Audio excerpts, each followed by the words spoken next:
Well, hello everyone. This is Fadi, and I want to welcome you to a special live stream. I know it's been a while, but everybody's been really busy at all fronts, ministry-wise, and also in my PhD research. But the channel is going on, and we have a lot of videos that we've been releasing. I hope you're enjoying the videos that we've been doing with Jay Smith, focusing on historical criticism of Islam and the Quran.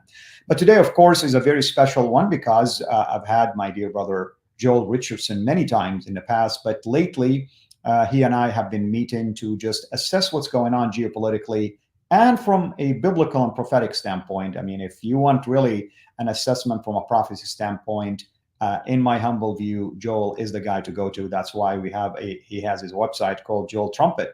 No pun intended here when it comes to that. So I'm going to bring Joel here with us, and we'll start this show. And I want to welcome everyone, of course, wherever you are. Thank you for making this live stream a success as always. Well, hello, dear brother. How are you? I'm very good, Al-Fadi. It's always great to see you, and always enjoy chatting with you. Thank you, brother. And I have to admit, I love your humor on Twitter. I mean, I follow you, and there are some serious topics that you bring up, but sometimes you take the time also just to bring some humor and relaxation for people. And there is a lot going on, of course, in the world, and especially your world. So that's why I wanted just to touch base with you once again. Last time we talked, it was about the conflict between Israel and Hamas. And that hasn't changed, obviously, from a conflict standpoint. But let me ask you, brother, to first of all, tell people just in a few seconds about yourself, your website one more time, and then let's give them a quick background about what happened on October 7th. Sure. So Joel Richardson, written several books. My website is joelstrumpet.com. And I'm traveling around speaking at churches, working with missions organizations, educating, and working toward the completion of the Great Commission. So I was actually in Saudi Arabia.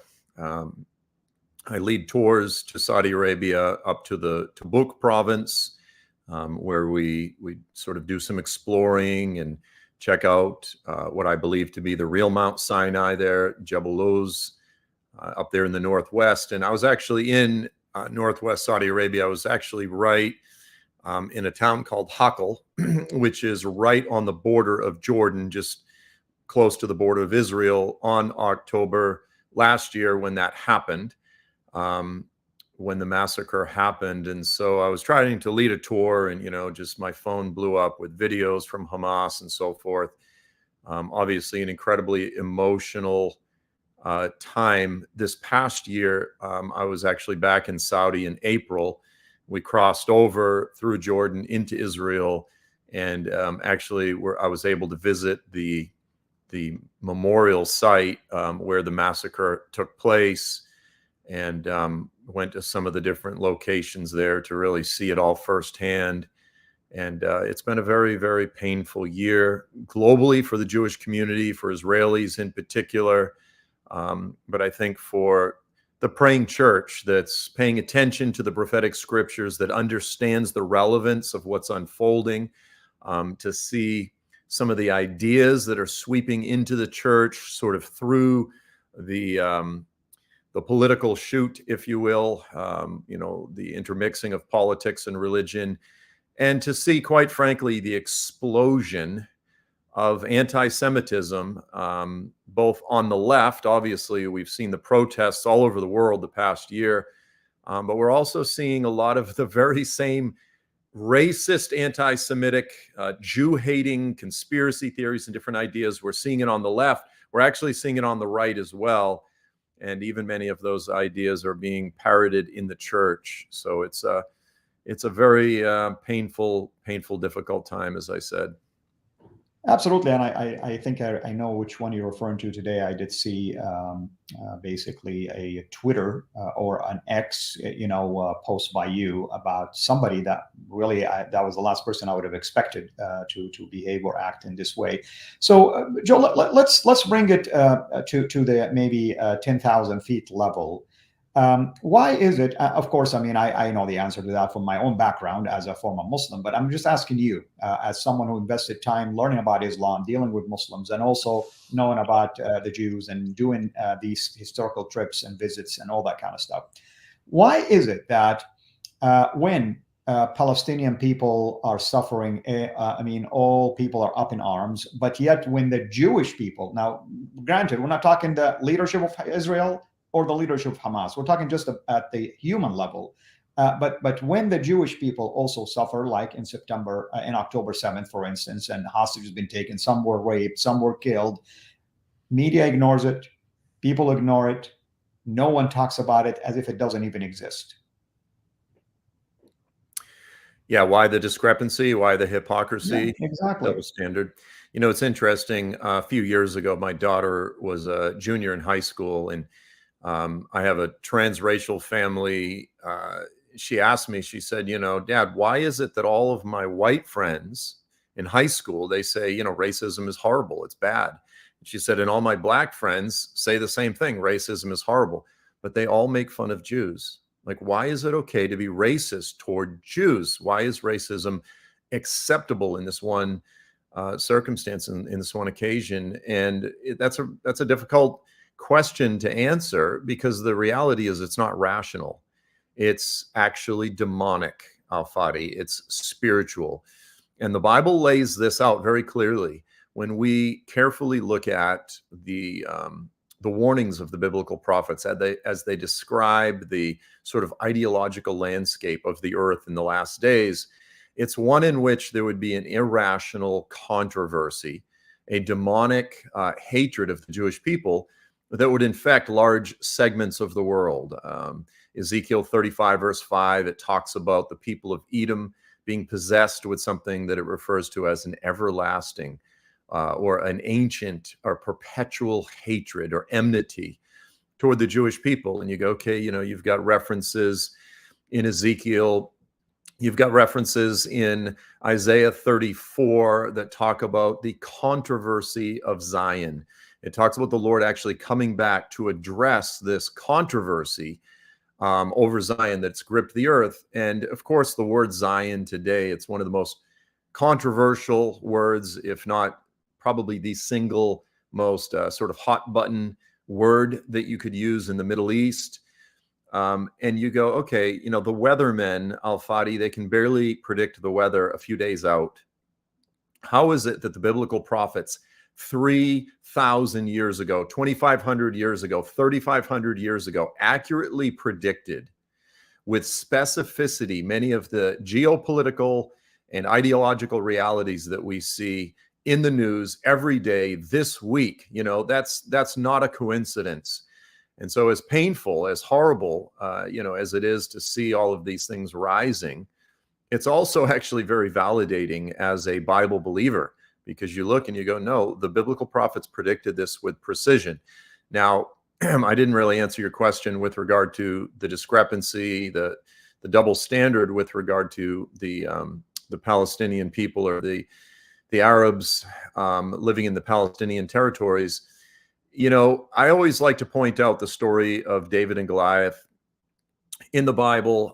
It's sort of this archetypical story that grips all humans. It's like the ultimate story of the underdog, of the little guy, the one that's overlooked, who takes on the big mocking pagan giant, and he takes him down with one stone.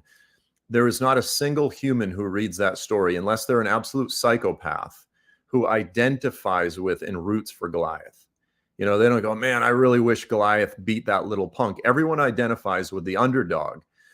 And the Palestinian people, quite frankly, they have appropriated, they have taken that story and they've reframed it, and they frame themselves as the little David standing up against the juggernaut Goliath. So they've taken control of the narrative, and they've tried to sort of seduce the world with their suffering. Now, do the Palestinian people suffer? Are they oppressed? Absolutely.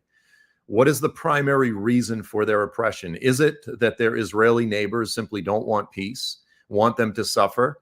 No, that's not the case at all. All you have to do is go to Israel. If anyone goes to Israel and actually talks to the Israelis, now, of course, is there racism in Israel? Yes. Is it perfect? Of course not. But overwhelmingly, do the Israelis want peace? Do they want the best for their neighbors? Absolutely. When you go to the West Bank, when you talk to your average Muslim, you ask them, does Israel have a right to exist? Do they have a right to live in their land? Do they have a right to protect themselves? This type of thing. That's where you see that the reason the Palestinian people are oppressed is because of racist, religious, apocalyptic propaganda that they've been brainwashed. Their minds are occupied with religious hatred that emanates from Islam, that emanates from some of the worst corners of Islam, whether texts or prophecies or preachers or expositors. They draw from these things. And secondly, they're oppressed because their own cynical, wicked leaders are perpetuating this conflict for their own wealth, for their own glorification, so they can live fabulously, obscenely wealthy lives. Ismail Haniyeh, who was just killed, he was worth close to $5 billion. $5 billion, living in luxury in Qatar with his condominiums in Turkey and all of these things. Meanwhile, his people are being oppressed. And as they've collected donations from all over the world for the poor, suffering Palestinian people, they are over there living lives of obscene wealth to the point where they're among some of the wealthiest people in the history of mankind. So the whole thing, in my opinion, it's a cynical charade. It's a facade.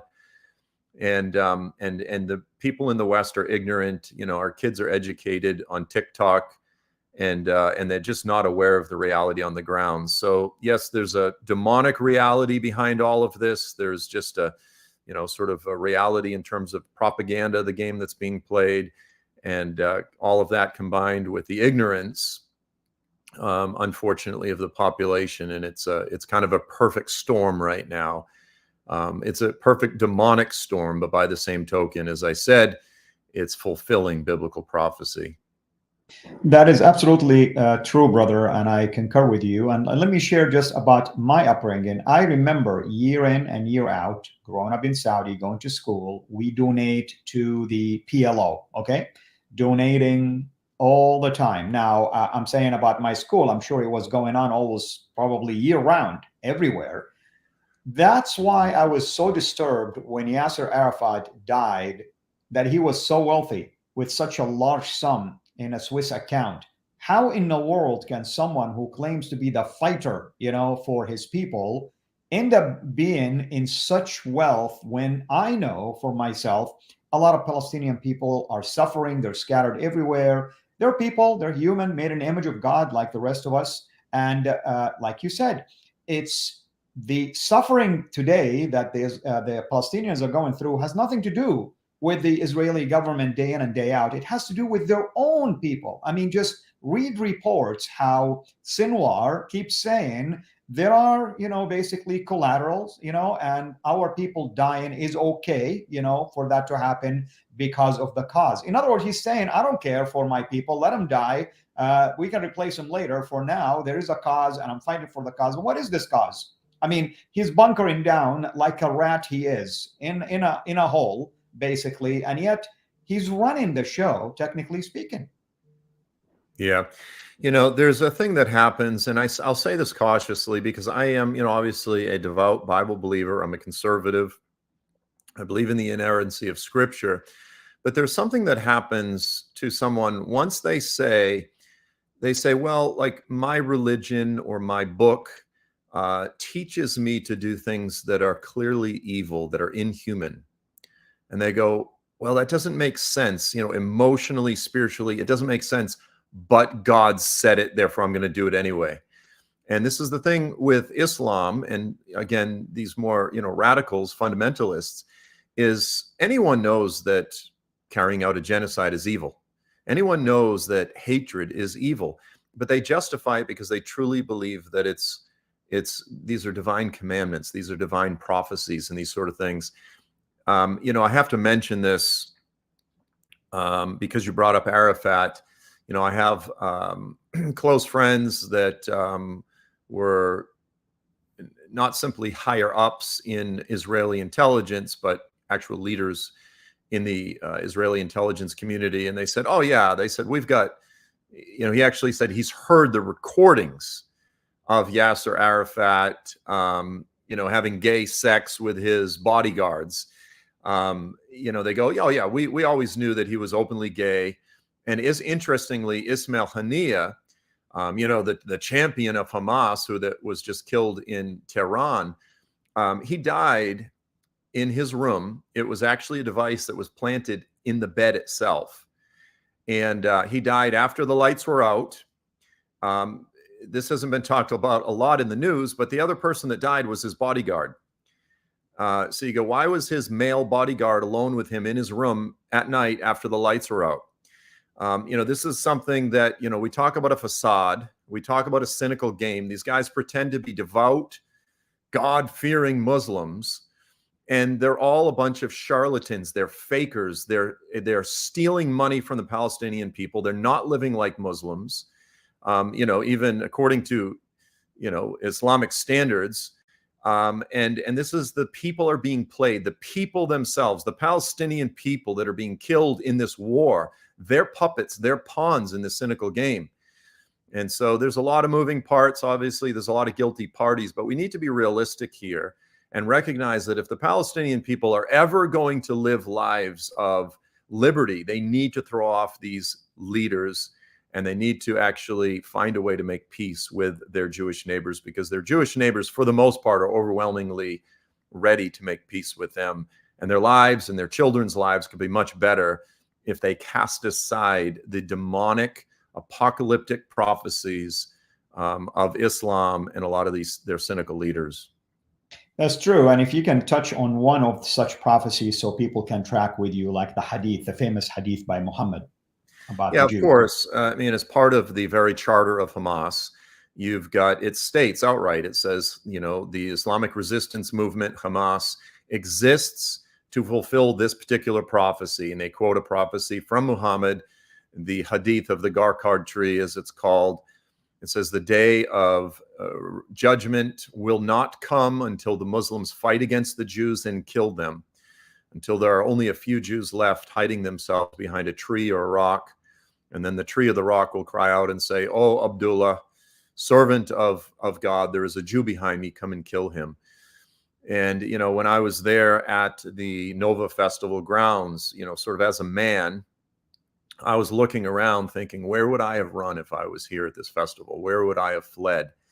And the reality is there was no place to go. There was some trees and so forth. And so many of the videos that I watched, it was almost like watching a demonic prophecy being fulfilled, where you had kids FaceTiming their parents, hiding themselves behind trees or rocks as they were being hunted by the Hamas terrorists, because these Hamas terrorists are being guided by these demonic, racist prophecies from Islam. Now, again, I want to be clear, not all Muslims believe that this is a Sahih hadith, that it's trustworthy, it's reliable. They don't pay attention to it, but there are many that do.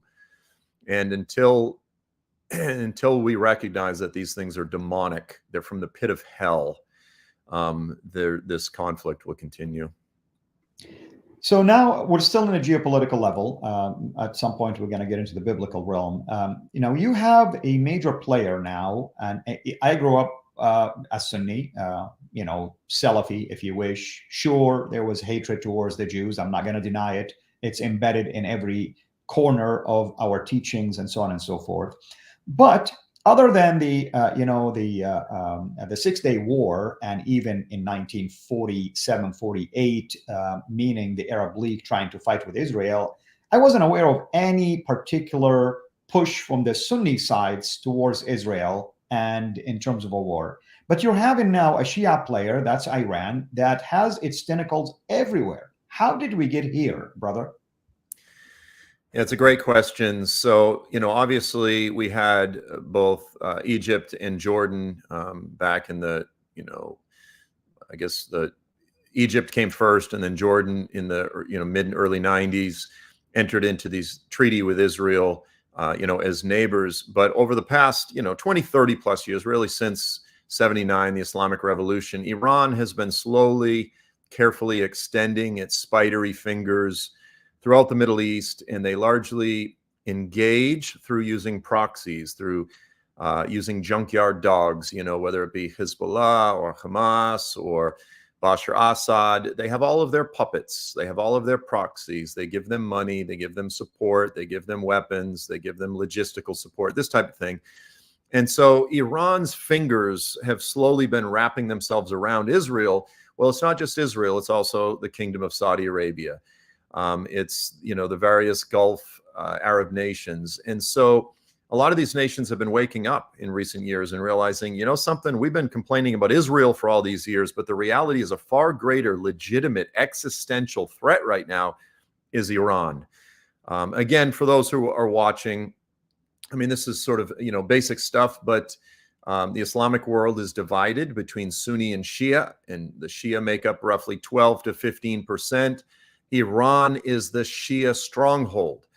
It's the stronghold of the Shia Islamic world. So nations that are Sunni strongholds like Saudi Arabia, again, Gulf nations, the UAE, et cetera, there's a sort of regional conflict.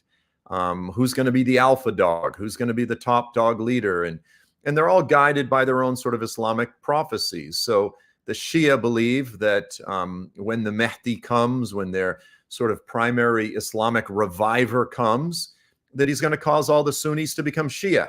And the Shia Islam will prevail and sort of become the dominant religion. Well, the Sunnis believe just the opposite. They believe that when the great reviver comes, that all of the Shia will become Sunnis and this type of thing. So there really is a religious war going on behind the scenes. So they're recognizing, a lot of the Gulf Arabs are recognizing the greater threat is Iran. And so that's where there's this alliance that's emerging now between some of the more moderate, reasonable, if you could say Western-friendly Arab nations with Israel and the United States against Iran. And so this is, interestingly, once again, fulfilling biblical prophecy, because this is the very precise geopolitical landscape that the biblical prophets described. And this is not being fulfilled by Christians or by Jews. It's actually being fulfilled simply by ground reality, Muslim nations playing out on the world scene right in front of us. Every now and then, can we entertain a question, if you don't mind? Absolutely. Yeah, so here's a comment that you hear all the time, by the way. Here's a comment saying that the International Court, of course, have condemned Israel and Benjamin Netanyahu as genocide war criminals. Please help people who are obviously misled and confused, like our friend here, no pun intended about the name. Why is it that there are collateral damage sometimes that involves civilians? Let's use the Gaza Strip now as an example. Yeah. So look, this is a very legitimate question, because you go, well, aren't these governing bodies, aren't they legitimate? And the reality is no, they're absolute crap. Like, look, if you're talking the business world, if you're talking the nonprofit world, if you're talking government, you have something called checks and balances. You have something called conflicts of interest. So I sit on various ministry boards. Let's say we bring someone on the board, but they work for a different person. You go, that's unethical because there's conflicts of interest. So when it comes to the ICC, when it comes to some of these international UN various groups, when you have literally representatives from Syria or from Iran that are on the human rights councils and so forth, you go, this is a joke. You have some of the worst war criminals in the world on the courts themselves. So what's happened, unfortunately, with the UN is it's been taken over literally by dictators and war criminals. And you have more joint statements of condemnation against Israel than every other nation in the world combined. So you have to start out by acknowledging that these bodies, they're not legitimate. You can't take them seriously. I don't care how biased you are against Israel. There is no rational adult who can look right now and say Israel is actually guilty of more war crimes than every other nation in the world combined. You go, there is no way that thing is unbiased. Like, it's so off the charts ridiculous. So we need to recognize that, yes, there is such thing as fake news. And simply because some body sets itself up as an arbiter of what's right and what's legal doesn't mean they actually have the moral authority to do that. These things they're jokes. These bodies that try to present themselves as authorities, they're jokes. Now, am I saying that Israel is perfect? Of course not. But again, for anyone who actually, look, I lived in Israel for a short time. I've been back and forth dozens upon dozens of times. I have very close friends there. I know Israelis. I know Arabs. I travel throughout the Islamic world as well. And again, I want to be very clear. In no way, shape, or form am I framing Israel as perfect paragons of virtue. Of course, no one is. As a government, no one is sitting here promoting that right now. But the unfortunate thing, Joel, is they mix the two together, the people with the leadership.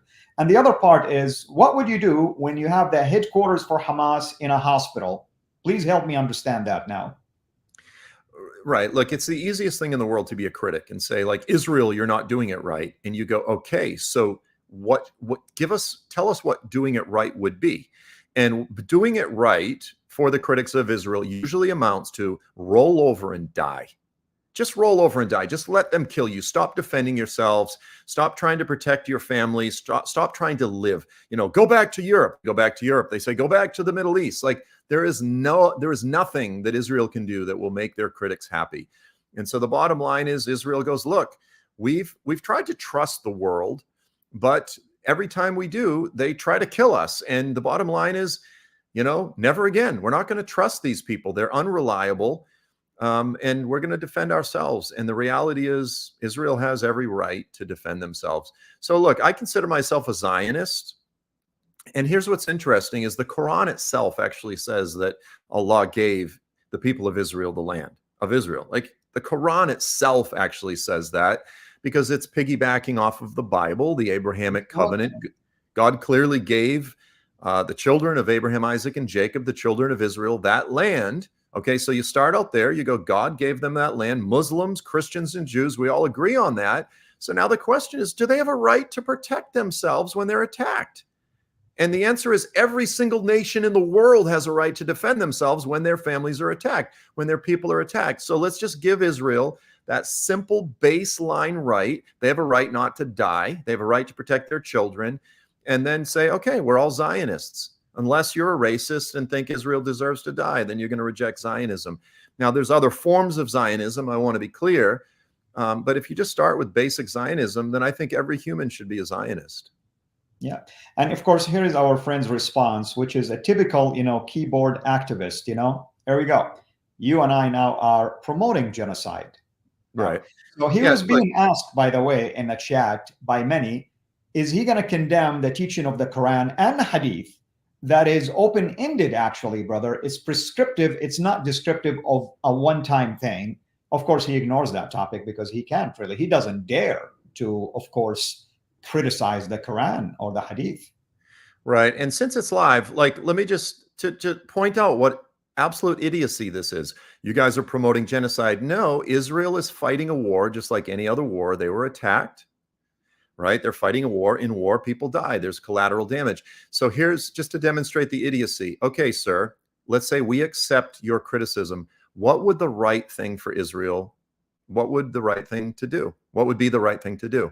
Give us the answer. And they can never answer that. They can say, here is what they should do. It's always just criticisms, endless criticisms. We can wait for him to see if he has an intelligent response, but there won't be one. I wouldn't hold my breath over people like that. So, brother, now let's shift it to at least how does this, geopolitically speaking, open the door for outside powers that are yearning to have influence in the Middle East? I'm talking about China. I'm talking about Russia, for instance, in light of and I would say it with conviction, of the absence of the U.S. basically presence there, or at least the wishy-washy stance that we've been having lately. So with the U.S. pullout from Afghanistan, and really the very slow, gradual pullout of the U.S. in general from the Middle East, there really has been a bit of a vacuum. It's not a complete vacuum, but it's pretty significant. And wherever there's nature abhors a vacuum, wherever there's a vacuum, other people will fill. And so right now there is a sort of a cold world war that is unfolding. It's very different than previous times, but it's really between Russia, China, the United States, and Europe. I mean, as the four primary world powers. I'm not saying there's not many other secondary world powers, but if we view it that way, the United States, Europe, Russia, and China. And so they're all jostling for, control to get one up on the others. And they primarily use the Middle East as their proxies in their war against one another. So Russia, of course, gets behind Iran and some of the more rogue nations. And the United States, of course, gets behind Israel. And all of these massive superpowers, on the peripheral, if you will, of the biblical world, they think they're using these little small nations in the Middle East in their, again, as proxies against one another. But the reality is, from a biblical perspective, from heaven's perspective, these little nations in the Middle East are actually pulling the strings of the whole world. And that's because it's God in heaven who is sovereign, who is controlling the affairs of the world.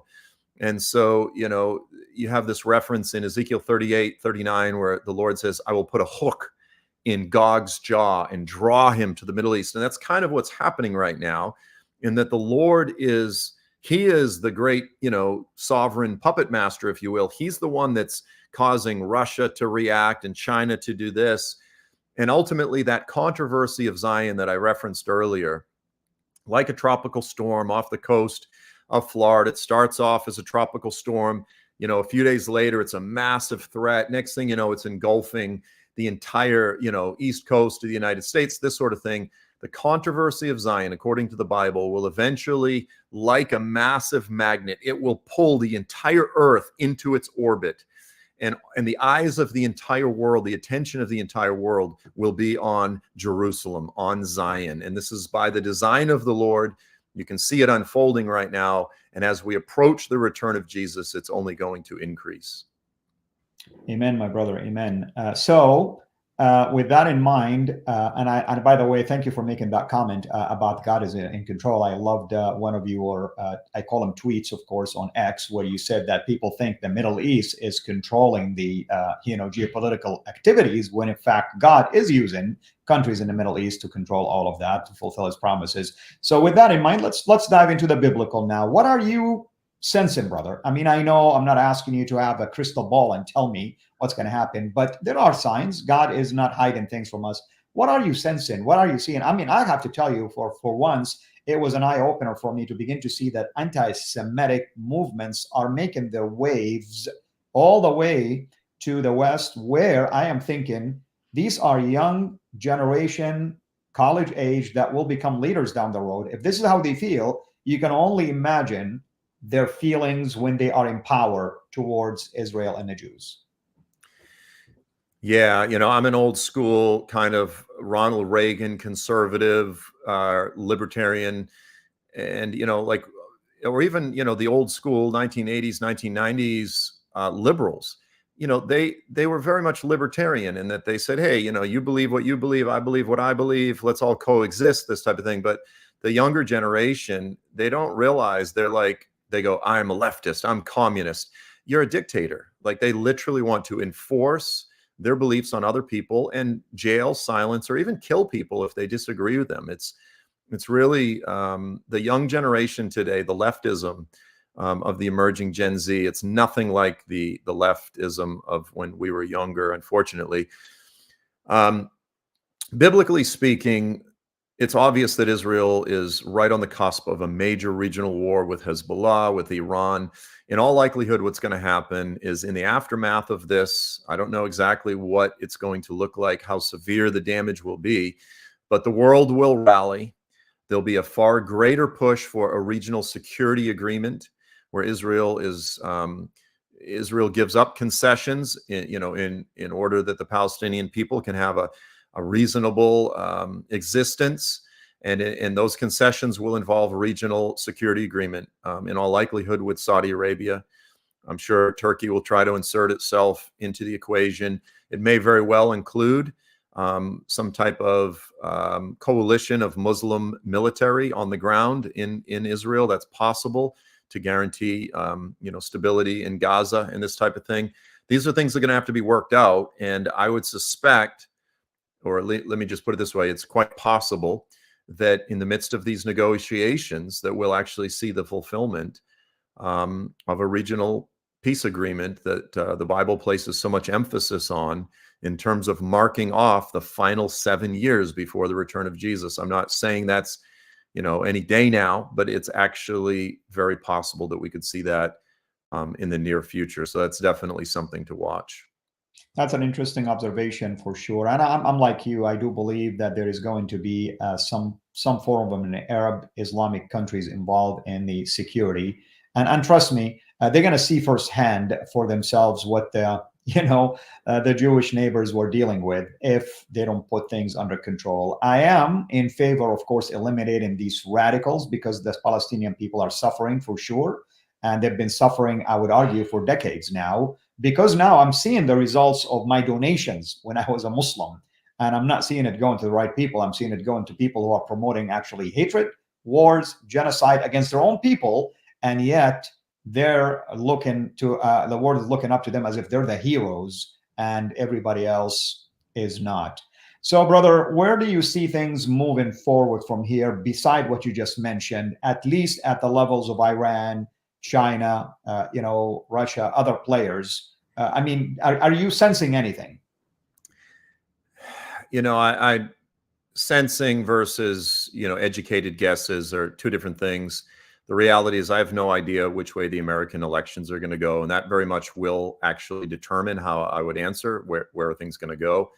I think if Trump gets in, we'll probably see a much faster and more reasonable sort of development to the response of whatever unfolds with Iran and Israel. If Harris and Waltz get in there, then I think their support for Israel, and I want to be fair, I'm a conservative. I do plan on voting for Trump right now. Kamala she's not like a rabid anti-Israel Jew hater by any means. Her husband's Jewish.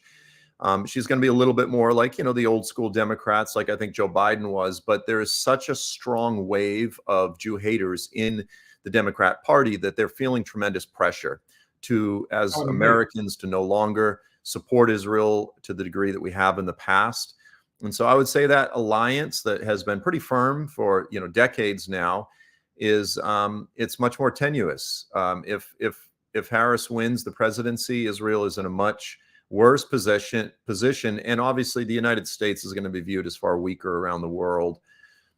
So we'll see where it goes. But again, I expect to see the aftermath of whatever happens here to be some pretty major regional decisions, things that, quite frankly, within the Christian prophecy community, things that'll get people all excited, which is kind of an awkward and unfortunate response from the Christian community. But I do expect to see some pretty major changes, major moves within the next couple of years.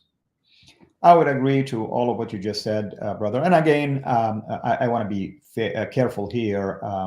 Just because we think one way towards conservatism or Trump doesn't mean necessarily that we're looking at Trump as our savior or Israel's savior. I mean, no way.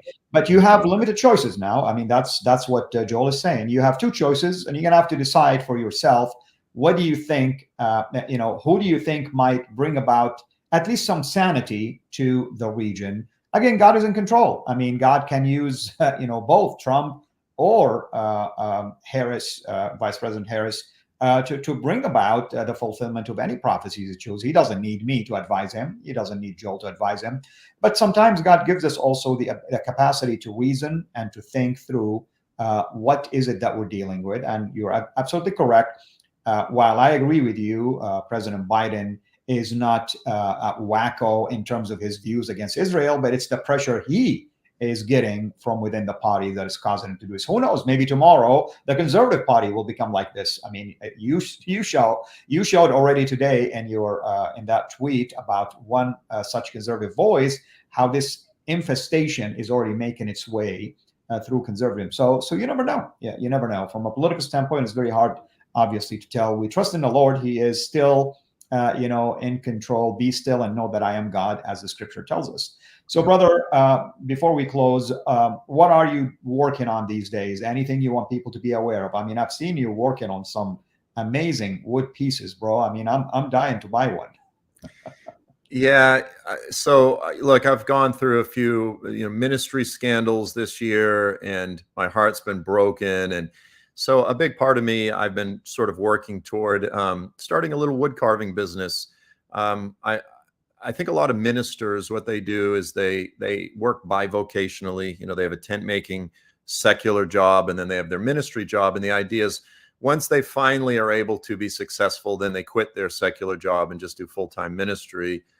And actually, I kind of did that myself. I was painting for years while ministering, but I've kind of come to the place where I think that it's probably really healthy and balanced in ministry to have a regular job and for that to be your primary source of income. So I'm working to try to move in that direction. I've been doing some woodworking. It's Joel Richardson art, if you're interested. But I've been working on a book that's going to be called The Gospel of the Skull Crusher, which is really, it's a survey of messianic prophecy. It's just a review of messianic prophecy, beginning with the Genesis 3:15, the one who will crush the head of the serpent. And by surveying messianic prophecy, it just tells the story of the gospel. And so I'm trying to write a book that I'm almost calling it a children's book for adults, in that I'm trying to write a very simple, really just simplified book. And I'm actually going to have pictures, beautiful full color artwork throughout the book. And so those are my primary projects right now. And other than that, just trying to maintain my sanity. I hear you, brother. I hear you. And I really encourage everyone to follow Joel on X, known as Twitter also. What is your handle, by the way, for people to know? At Joel7 Richardson. Yeah. And if nobody knows, just come to me, folks. I am at Al_Fadi, and I'll point you to him. I mean, I follow him all the time. It's wonderful that we communicate. Sometimes we joke with each other over there, but it's very informative. And also some of the network that he's in also is very informative. Just to let you guys know, I'm not making any commitment on his behalf, but he and I are negotiating right now the possibility to bring him to the studio soon here.